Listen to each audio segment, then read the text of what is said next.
Local governments across the Okanagan are starting to reopen some of their recreation services and public spaces under the direction of the provincial health officer. Here in Vernon, there weren't as many closures as there were in other communities, but the spots that did close are now in the planning phase of the reopening process. Right now, I think one of the big questions is when do some of these things start to reopen and how do they reopen? So right now, our Parks Department and our Recreation Services Division, they are working with local groups to figure out how we open some of these spaces. Specifically, right now, we're looking at tennis courts and pickleball courts. We don't have a date as of this moment, but our team is working very quickly on it to figure out when we do that.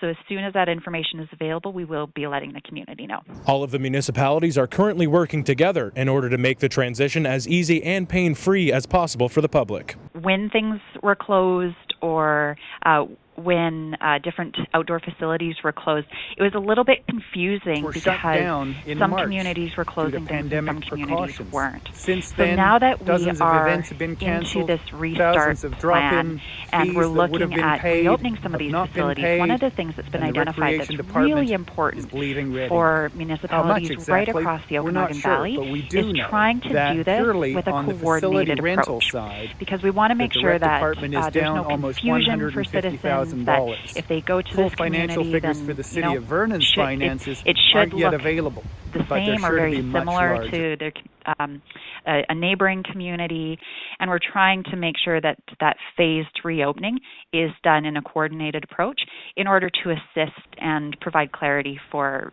people that live right across the region. Indoor recreation facilities will take longer to reopen, so it looks like we will just have to take advantage of the great outdoors. John Lawless, Castanet News, Vernon.